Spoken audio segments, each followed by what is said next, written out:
পোলাও বানাবো, তার জন্য আমি এখানে জল বসিয়ে দিয়েছি। আর এই চালটা এখানে 600 গ্রাম মতো চাল আছে, আমাদের পরিবারে 600 মতো চাল আজকে লাগবে। এই চালটা আমি আধ ঘন্টা আগে ভিজিয়ে নিয়েছিলাম, ভিজিয়ে জল ঝরিয়ে রেখেছি। এবার আধ ঘন্টা বাদে এখানে যেই জলটা হয়ে যাবে তারপর আমি এটাতে দিয়ে দেব। তেজপাতা দিয়ে দিলাম, জল হয়ে গেছে। 4টে ছোট এলাচ দিলাম, দারচিনি দিয়ে দিলাম, লবঙ্গ দিলাম, নুন দিয়ে দিলাম, আমি 2 চামচ নুন দিলাম। চালটা তুলে দিচ্ছি। চালটা 80% মতো হবে, সেই সময় নামিয়ে নেবে তোমরা, এখনো চালটা হয়নি। আচ্ছা, আমি পোলাও করব। পোলাওর জন্য এখানে আমি নিয়ে নিয়েছি গরম মশলা গোটা, এখানে এলাচ, লবঙ্গ আর দারচিনি আছে, এখানে আছে কাজু, আর এটা আছে কিশমিশ, এটা সাদা তেল আছে। আমি 3টে চেরা কাঁচা লঙ্কাও ব্যবহার করি। এবার নাবিয়ে নিলাম, নিয়ে ভালো করে ফ্যানটা ঝরিয়ে নেব। সাদা তেল নিয়ে নিয়েছি।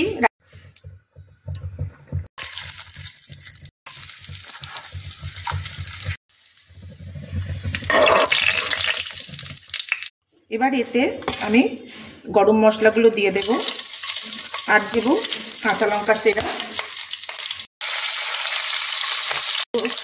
ঘি, রঙের জন্য হলুদ, আমি অন্য রং ব্যবহার করি না।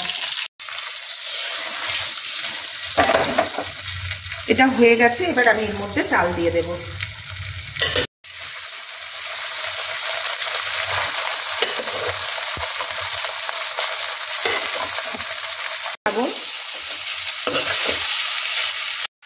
একটু চিনি দিয়ে দিলাম। এখন খুব সুন্দর করে মিশিয়ে নেবে, কেমন?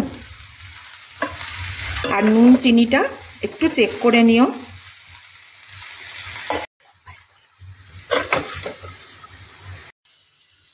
খুব সাবধানে নাড়াচাড়া করবে, ভাতগুলো যেন না ভেঙে যায়। কড়া থেকে নিয়ে আবার এই হাঁড়িতেই দিয়ে দিলাম, দিয়ে মুখটা বন্ধ করে একটু গরম মশলা, জয়িত্রী এলাচের গুঁড়ো একটু ছড়িয়ে, আর একটু উপর দিয়ে ঘি ছড়িয়ে চাপা দিয়ে রেখে দেব। এবার একটু নুন, একটু ঘি দিয়ে দেব, ব্যাস। একটু গরম মশলা দিয়ে দিই। এই মাছ একদম নিচ উপর সব জায়গায় সমানভাবে হয়।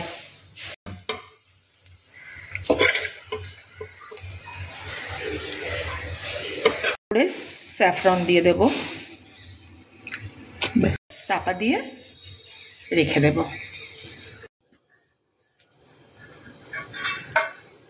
দেখো কি সুন্দর দেখতে হয়েছে পোলাওটা, দেখো। এবার বাড়ছি।